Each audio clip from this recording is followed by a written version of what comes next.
नमस्कार साथियों, स्वागत है आपका इस ऑनलाइन प्लेटफॉर्म। आज अपने देखेंगे मुर्गी पालन उद्योग, मुर्गी पालन के बारे में पढ़ेंगे। तो शुरुआत करते हैं मुर्गी पालन के बारे में। तो सबसे पहले मुर्गी के बारे में, अपने मुर्गी की कुछ सामान्य जानकारियां हैं वो पढ़ेंगे। मुर्गी का वैज्ञानिक नाम क्या है, कुल कौन सा है, गुणसूत्र संख्या क्या है। तो मुर्गी का वैज्ञानिक नाम क्या है, जूलॉजिकल नेम क्या है, गेलस डोमेस्टिकस या डोमेस्टिका क्या है,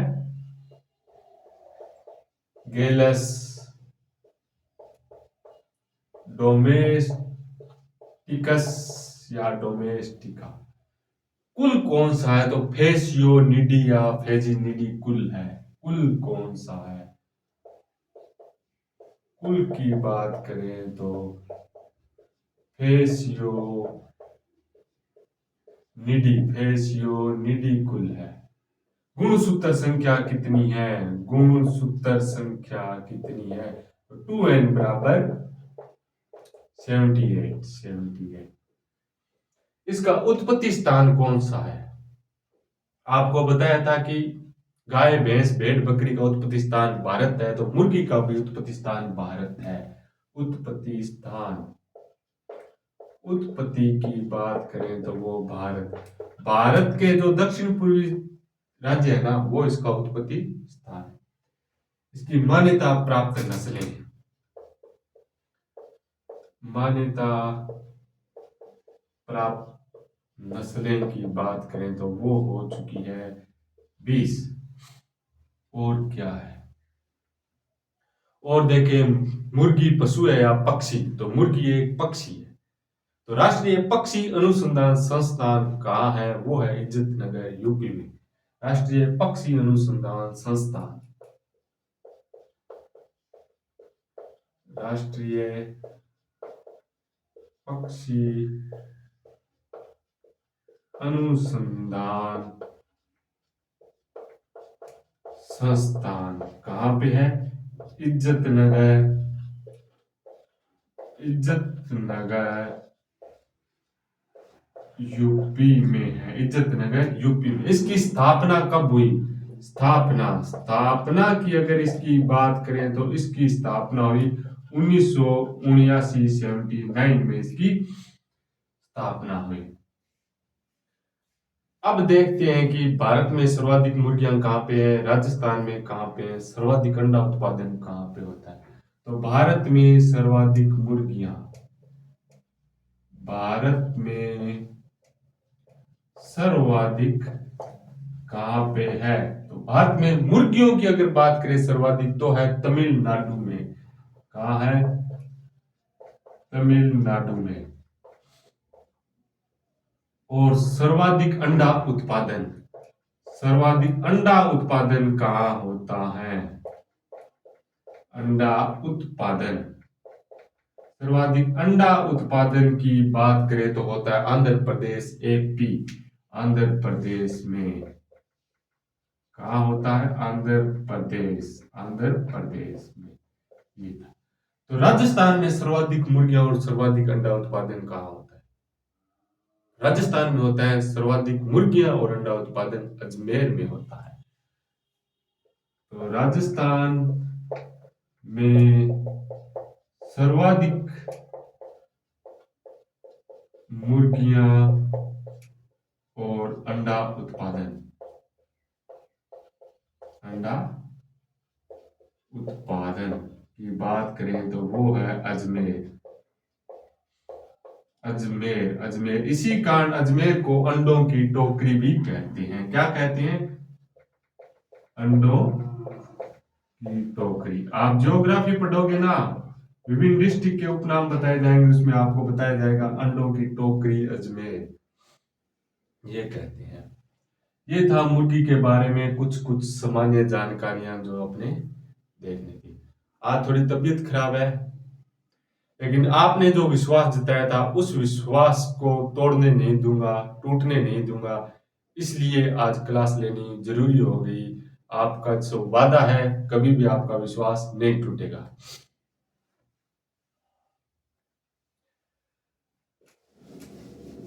अब देखो, एक ICAR है, इसका मतलब होता है Indian council agriculture research. Indian council agriculture research. एक संस्थान और ICMR, एक संस्थान और है। ICAR का इंडियन काउंसिल एग्रीकल्चर रिसर्च होता है, लेकिन ICMR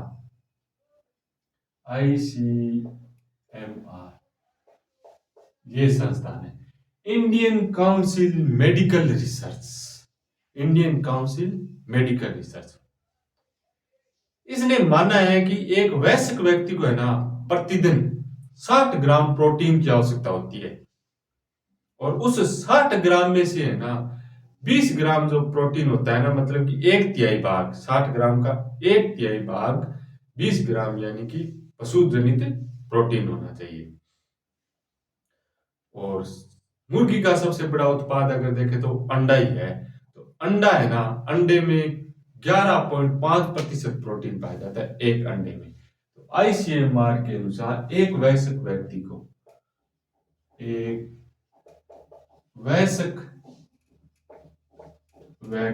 को 60 ग्राम प्रतिदिन, 60 ग्राम प्रतिदिन प्रोटीन चाहिए। क्या चाहिए? प्रोटीन चाहिए। 60 में से एक तिहाई यानी कि 20 ग्राम प्रोटीन पशु जनित, प्रोटीन क्या होना चाहिए? पशु जनित होने चाहिए, पशु जनित। तो एक अंडे के कुल भार होता है ना, उसमें प्रोटीन का हिस्सा होता है 11.5%। तो एक अंडे में प्रोटीन की मात्रा, अंडे में कुल भार की प्रोटीन मात्रा 11.5%, लगभग 11.5% कुल भार का, ये होता है इसकी प्रतिशत मात्रा। तो अपने अंडे की संरचना देखें, अंडे की संरचना देखें तो अपने देखें कि ये हो गया अपना, ये मानो अपना अंडा हो गया। अंडे का ये बाहरी हिस्सा इसे कवच या छिलका, कवच भी कह दो या क्या कह दो, छिलका भी कह दो, ठीक है। एक अंडे के अंदर ये पीला पीला सा पदार्थ होता है, ये मानो पीला पीला सा पदार्थ है, इसको क्या कहते हैं? ये जो पीला पीला पदार्थ है इसको क्या कहते हैं? इसको अपने कहते हैं जर्दी। क्या कहते हैं? जर्दी। और ये जो बचा हुआ हिस्सा है, सफेद सफेद हिस्सा होता है बचा हुआ, इस सफेद हिस्से को क्या कहते हैं? श्वेतक। ये अपना अंडा होता है। अंडे का बाहरी हिस्सा, ये अंडे का बाहरी हिस्सा इसे कवच या छिलका कहते हैं। ये कैल्शियम कार्बोनेट का बना होता है, लगभग 94% ये कैल्शियम कार्बोनेट का बना होता है। किसका बना होता है ये छिलका? तो ये छिलका बना होता है CaCO3, कैल्शियम कार्बोनेट का बना होता है, कैल्शियम कार्बोनेट का बना होता है। इसके जो बाहरी हिस्सा है ना, इसमें 600 से 800 तक छिद्र पाए जाते हैं, ताकि वो अंडे की क्या है, नमी और आर्द्रता को आदान प्रदान कर सके। ये छिद्र होते हैं, ये अपने को दिखाई नहीं देते, माइक्रोस्कोप यंत्रों द्वारा इनको देखा जाता है। तो 600 से 800 छिद्र पाए जाते हैं।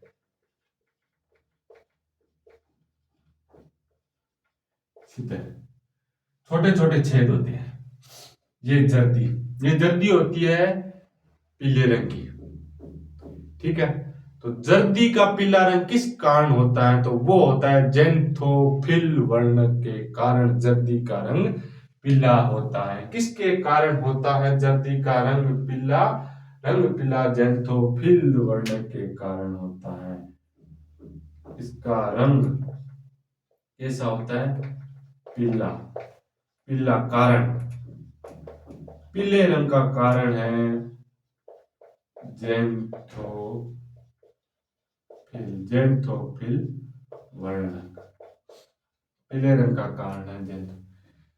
छिलके का रंग कैसा होता है? तो छिलके का रंग है ना, इसका रंग, छिलके का रंग देखें तो सफेद या भूरा, सफेद या भूरा इसका रंग होता है। अपने जो देसी मुर्गी होती है ना, उनका जो छिलका होता है ना वो भूरे रंग का होता है, और विदेशी मुर्गियां होती है ना, उनका अंडे के छिलके का रंग होता है ना, वो सफेद होता है। ये था अपना अंडा। अंडे में प्रोटीन कितनी प्रतिशत पाई जाती है? 11.5%। तो ये छिलका है ना, कुल अंडे का 8 से 11% हिस्सा ये छिलका होता है। कुल अंडे का कितने प्रतिशत छिलका होता है? तो ये अपने कुल भार का 8 से 11% होता है। कुल भार का 8 से 11% ये छिलका होता है। ठीक है, तो अंडे का कुल भार कितना होगा ये देखते हैं अपने। ये तो हो गया, तो अंडे का कुल भार, अंडे का भार,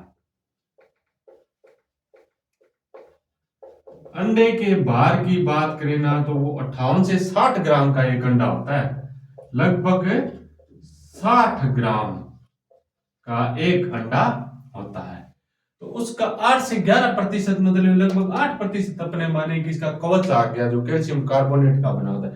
तो उसमें जर्दी और श्वेतक का कितना भार होगा? तो जर्दी होती है ना जो पीले रंग की, उसका वो लगभग 18%, 18 ग्राम की होती है। तो जर्दी का भार, तो जर्दी का भार कितना है? तो 18 ग्राम। और श्वेतक का भार अगर बात करें तो वो होता है 34 ग्राम। वो होता है 34 ग्राम। ये था अपने अंडे का कुल भार उसमें। तो अपने देखें कि अंडा है, तो अंडे को खरीदने का उपयुक्त समय, उपयुक्त माह कौन सा है? तो वो है फरवरी माह। अंडा खरीदने का उपयुक्त माह, अंडे खरीदने का उपयुक्त माह कौन सा है? तो वो है फरवरी। फरवरी या मार्च में भी अपने अंडे को खरीद सकते हैं। तो अंडा जब खरीदते हैं तो उस समय कौन सी मुर्गी जो बेस्ट होती है उसका अंडा खरीदना चाहिए? जो मुर्गी 8 से 20 माह की होती है ना, उस अंडे की मुर्गी का अंडा खरीदना चाहिए। 8 से 20 माह की मुर्गी का अंडा उपयुक्त अच्छा रहता है। 8 से 20 माह की मुर्गी का अंडा अच्छा रहता है। ये थी 8 से 20 माह की मुर्गी का अंडा है। ये था अंडे के बारे में कुछ जानकारियां। एक होता है निषेचित अंडे जिनमें जीव होता है, और एक अनिषेचित अंडे होते हैं जो जीव रहित होते हैं। तो निषेचित अंडे प्राप्त करने के लिए ना मुर्गी और मुर्गा का जो अनुपात होता है वो होता है 10:1, यानी कि 10 मुर्गी 1 मुर्गा। ये प्रश्न घुमा के पूछ सकते हैं, मुर्गा मुर्गी का अनुपात तो 1:10 होगा। तो निषेचित अंडा प्राप्त करने के लिए अनुपात मुर्गा मुर्गी अनुपात ये अपने देखेंगे। निषेचित अंडा प्राप्त करने के लिए मुर्गा मुर्गी अनुपात इतना होता है। ये अपने अब देखेंगे। 10:1, मुर्गी 10 मुर्गा, 1 मुर्गा 10 अंडे प्राप्त कर सकते हैं। निषेचित अंडा प्राप्त करने हेतु अनुपात, निषेचित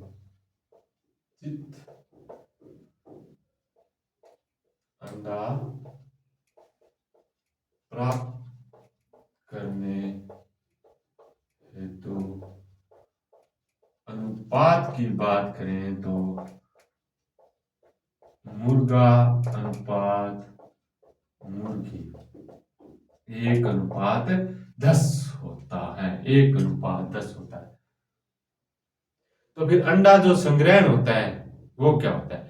गर्मियों में अंडे को संग्रहण के लिए 3 दिन चाहिए और सर्दियों में अंडे को संग्रहण के लिए 7 दिन की आवश्यकता होती है। अंडा संग्रहण अवधि कितनी होनी चाहिए? अंडा संग्रहण अवधि की बात करें तो गर्मियों की बात करें तो 3 दिन और सर्दियों की बात करें सर्दियों में कितने दिन? वो होती है 7 दिन। फिर अंडा शयन से जब चूजा बाहर आता है तो वो कितवें दिन आता है? तो अंडा शयन से चूजा बाहर 21वें दिन आता है। अंडा शयन से अंडे से चूजे का बाहर निकलना, अंडे से चूजे का बाहर निकलना कितवें दिन? 21वें दिन। इस विधि को क्या कहते हैं? तो अंडे से चूजे का बाहर निकलना इंक्यूबेशन पीरियड्स भी कहते हैं। इंक्यूबेशन पीरियड भी इसे कहते, क्या कहते हैं? इंक्यूबेशन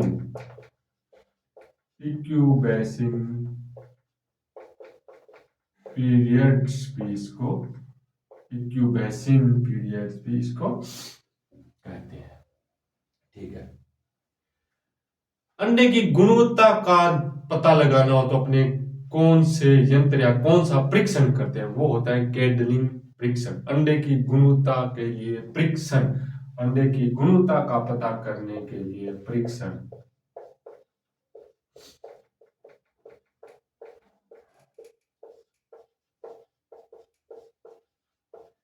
करने हेतु परीक्षण जो किया जाता है वो कौन होता है? वो होता है कैडलिंग परीक्षण। कैडलिंग परीक्षण ये होता है कैडलिंग परीक्षण। अब अंडे शयन की विधियां कौन कौन सी है? पहले तो ये देखते हैं।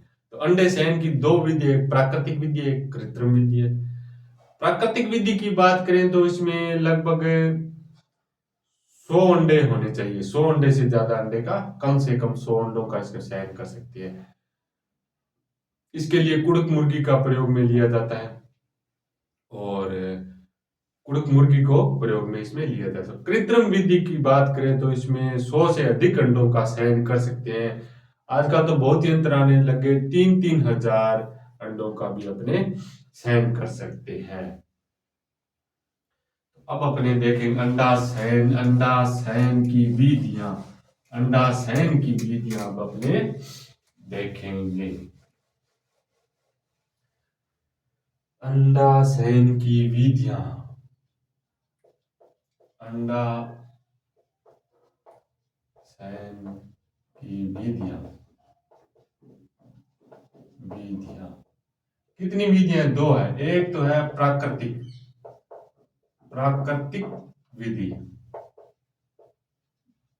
और एक है कृत्रिम विधि। कौन सी?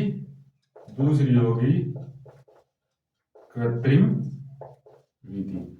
प्राकृतिक विधि की अगर अपने बात करें तो इसमें अंडों की संख्या 100 से कम।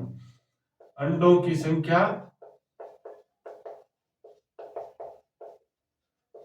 कितनी होनी चाहिए? 100 से कम। कुड़क मुर्गी का इसमें काम में लेते हैं। कौन सी मुर्गी को? कुड़क मुर्गी को काम में लेते हैं। कुड़क मुर्गी काम में लेते हैं। 8 से 10 मुर्गियों की आवश्यकता होती है इसमें अंडों से, यानी कि आपको बताया था ना, 10:1 होता है। 8 से 10 मुर्गियों की आवश्यकता होती है। एक मुर्गी 8 से 10 अंडों का शयन कर सकती है, कैसे भी कर लो। एक मुर्गी 8 से 10 अंडों का शयन कर सकती है। ये थी अपनी प्राकृतिक विधि। कौन सी विधि? प्राकृतिक विधि।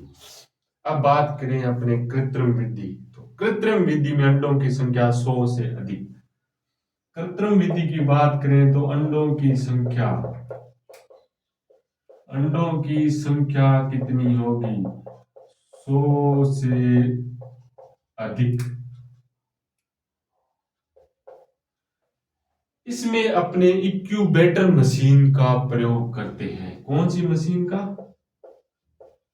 Incubator machine. इक्यूबेटर मशीन क्या होती है वो भी बताएं। और एक बार में 3000 अंडों का शयन भी कर सकते हैं। एक बार में 3000 अंडों का शयन कर सकते हैं। अब तो बहुत मशीनें आ गई। इक्यूबेटर मशीन कैसे होती है? जैसे ये मानो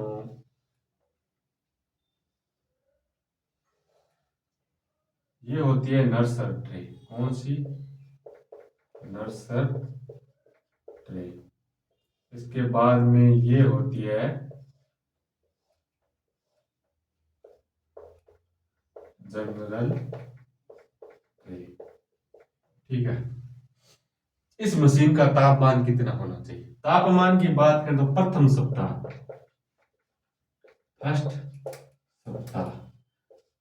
सप्ताह इसका तापमान अपने 100 डिग्री फारेनहाइट रख सकते हैं। सेकंड सप्ताह की बात करें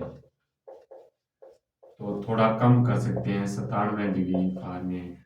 और थर्ड सप्ताह की बात करें तो 95 डिग्री फारेनहाइट इसका तापमान अपने रख सकते हैं। तो पहले है ना अपने अंडे को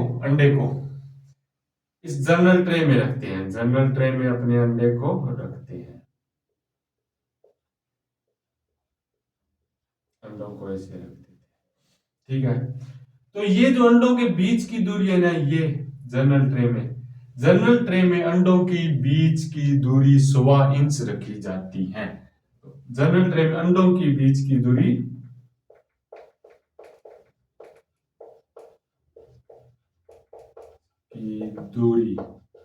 कितनी होती है? 1.25 यानी कि 1.25 इंच इसके अंडों की बीच की दूरी होती है। फिर अपने वो कैंडलिंग परीक्षण किया था ना, उस परीक्षण द्वारा 7वें और 14वें दिन इसका अपने परीक्षण करते हैं। और 19वें दिन है ना अपने इन अंडों को नर्सर ट्रे में ले आते हैं। नर्सर ट्रे में लेकर आते हैं ना, अंडे नर्सर ट्रे में आ गए। तो इन अंडों की ये जो बीच की दूरी है ना, ये अंडों के बीच की दूरी नर्सर ट्रे में 2 इंच रखते हैं। अंडों के बीच की दूरी 2 इंच।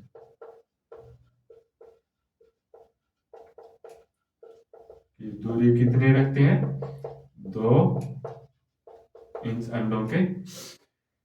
अंडों के बीच की दूरी है जो 2 इंच रखते हैं। 2 इंच क्यों रखते हैं? 2 इंच इसलिए रखते हैं कि 21वें दिन, 20वें दिन या 21वें दिन अंडे से चूजा बाहर निकलेगा तो अंडा फूटेगा। ठीक है, विस्फोट होगा, तो उसको ज्यादा दूरी की आवश्यकता होती है। तो 21वें दिन अपने जो है वो अंडा चूजा बाहर निकल जाता है। अंडे से चूजे के बाहर निकलने की क्रिया को क्या कहते हैं? तो वो हैचिंग कहते हैं। क्या कहते हैं? अंडे से चूजे की बाहर आने की क्रिया हैचिंग कहलाती है। अंडे से चूजे की बाहर निकलने की क्रिया को क्या कहते हैं? तो हैचिंग कहते हैं। ठीक है। अब 21वें दिन है ना, 21वें दिन चूजा बाहर आ गया। देखो चूजा बाहर आ गया तो सब अपने अपने काम लग गए, बच्चे का जन्म हो गया तो लुगाइयां है वे गानों गीत गान लाग गई, ठीक है। कई छोरियां हैं जो कि घूघरी बांटन लाग गई, और अपना वर्गा भाई बेली है जो पार्टी करने लाग गया, मिठाई खान लाग गया। तो सारा हो गया आपस में बिजी हो गया। तो बिजी तो हो गया, लेकिन चूजे को ध्यान लगाना आप भूल गया। तो चूजे का अगर अपने ध्यान नहीं रखेगा तो भी अपने क्या है कि कोई दिक्कत नहीं है, क्योंकि चूजा जन्म के 36 से 72 घंटे तक उसके खाने की कोई आवश्यकता नहीं होती।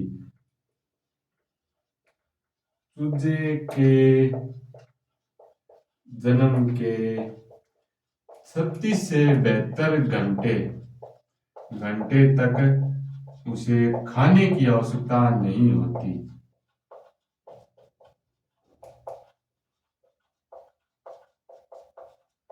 खाने की आवश्यकता नहीं होती, ठीक है। सब अपने अपने काम लग गए, कोई गाना गा रहा है, कोई घुघरियां बांट रहा है, कोई पार्टी कर रहा है।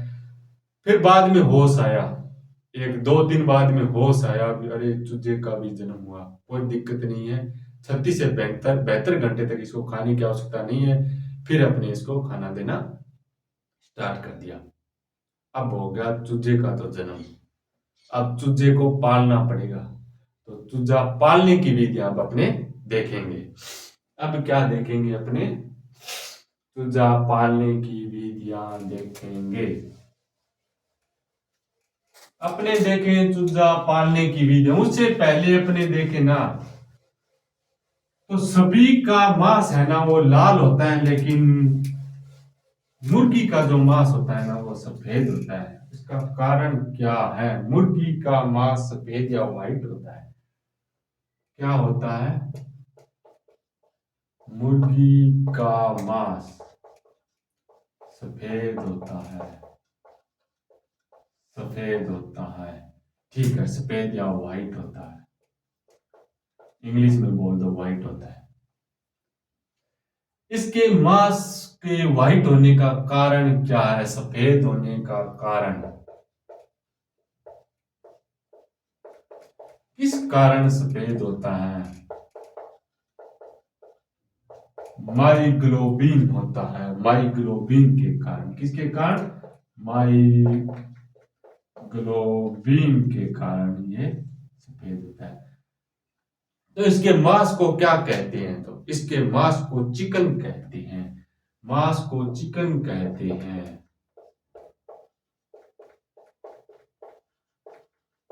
चिकन कहते हैं, ठीक है, मांस को चिकन कहते हैं। तो मुर्गियों के समूह को क्या कहते हैं? मुर्गियों के समूह को क्या कहते हैं? मुर्गियों का समूह होता है वो झुंड कहलाता है। क्या कहलाता है? झुंड कहलाता है।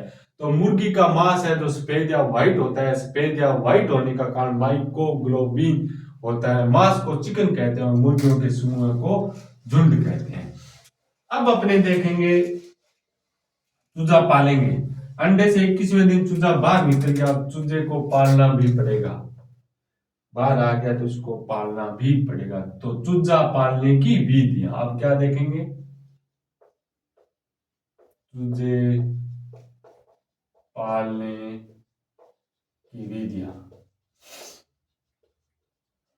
विधियां वही दो विधियां, प्राकृतिक विधि और कृत्रिम विधि। ब्रूडिंग, ब्रूडिंग किसे कहते हैं? 0 से 4 सप्ताह तक जो चूजा पाला जाता है उसे ब्रूडिंग। रियरिंग किसे कहते हैं? 4 से 8 सप्ताह तक, 8 सप्ताह के बाद ग्रोवर मेडलिंग कहते हैं। तो ब्रूडिंग पहले अपने देखें तो ब्रूडिंग, ब्रूडिंग ब्रूडिंग कहते हैं 0 से 4 सप्ताह तक चूजा पालना।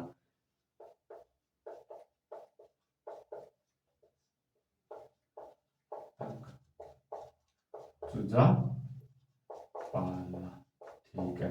फिर कहते हैं रियरिंग, रियरिंग, रियरिंग किसे कहते हैं? 4 से 8 सप्ताह तक, 4 से 8 सप्ताह तक चूजा पालना। ग्रोअर, ग्रोअर मैनेजमेंट किसे कहते हैं? ग्रोअर मैनेजमेंट, ग्रोवर मैनेजमेंट होता है 8 सप्ताह के बाद चूजे को पालना ग्रोवर मैनेजमेंट कहते हैं। विधियां दो थी, प्राकृतिक और कृत्रिम विधि। तो प्राकृतिक विधि में देखते हैं क्या होता है। एक प्राकृतिक विधि वही बात है, प्राकृतिक विधि में चूजों की संख्या इसमें 100 से कम होगी। चूजों की संख्या 100 से कम, चूजों की संख्या 100 से कम। कुड़क मुर्गी इसमें काम में लेते हैं, कुड़क मुर्गी इसमें काम में लेते हैं।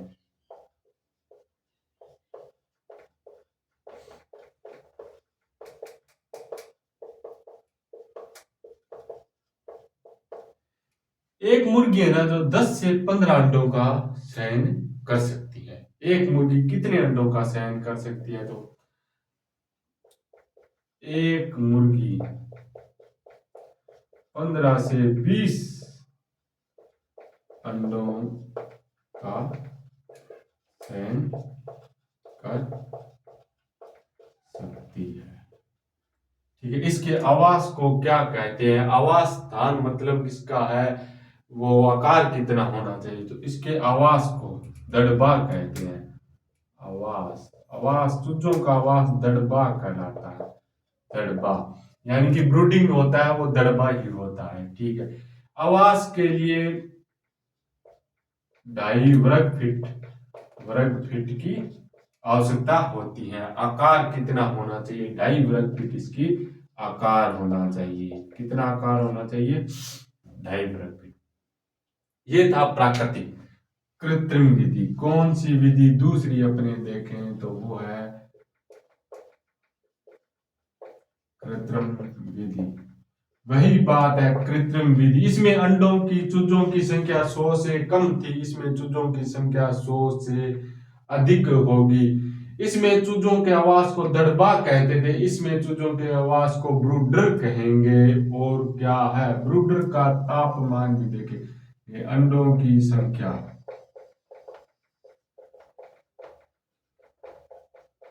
100 से अधिक, अंडों की संख्या 100 से अधिक। आवास को क्या कहेंगे? आवास को कहेंगे ब्रूडर कहेंगे, आवास को ब्रूडर कहेंगे। तापमान, तापमान 35 डिग्री सेल्सियस होना चाहिए। नमी कितनी होनी चाहिए? तो नमी होनी चाहिए इसमें 40 से 70%। प्रथम सप्ताह का जो तापमान है वो 35 डिग्री सेल्सियस होना चाहिए। नमी, नमी की बात करें तो 40 से 70% तक इसमें नमी होनी चाहिए। हाँ, 40 से 70% तक इसमें नमी होनी चाहिए। इससे 70% से ज्यादा नमी नहीं होनी चाहिए। ये थी कृत्रिम विधि। ये क्या थी अपनी कृत्रिम विधि। अब अंडों से चूजों में रोग भी फैलता है। अंडों से चूजों में फैलने वाला रोग कौन सा है? वो है ल्यूकोसिस। ल्यूकोसिस अंडों से चूजों में फैलने वाला रोग। कौन सा रोग? ल्यूकोसिस, अंडों से चूजों में फैलने वाला रोग। अंडों से चूजों में फैलने वाला रोग है वो है ल्यूकोसिस। मुर्गियों में और भी रोग है, रानीखेत रोग है। वो रोग अपने जब प्रमुख रोग पढ़ेंगे ना, उनमें मुर्गियों के जो भी रोग है जो अपने सिलेबस में दिए हुए हैं उन सब के बारे में भी देखेंगे। ये रोग दिया हुआ नहीं था लेकिन ये रोग इंपॉर्टेंट है, क्वेश्चन आ सकता है। ल्यूकोसिस रोग कैसे फैलता है? तो अंडों में चूजों से फैलने वाला, अंडों से चूजों में फैलने वाला रोग ल्यूकोसिस कहलाता है। ये था अपना मुर्गी पालन उद्योग। मुर्गी की अपने नस्लें सिलेबस में नहीं है, तो ये टॉपिक भी अपना आज कंप्लीट हो गया। आज की क्लास में इतना ही। आगे की क्लास में अपने आप बचे हुए टॉपिक दूध और दूध से बने हुए संगठन, डेयरी उद्योग, प्रमुख औषधियां हैं और कुछ प्रमुख रोग हैं, वो सब टॉपिक है, उनका एक एक करके अपने आगे की क्लास में भी अध्ययन करेंगे। धन्यवाद।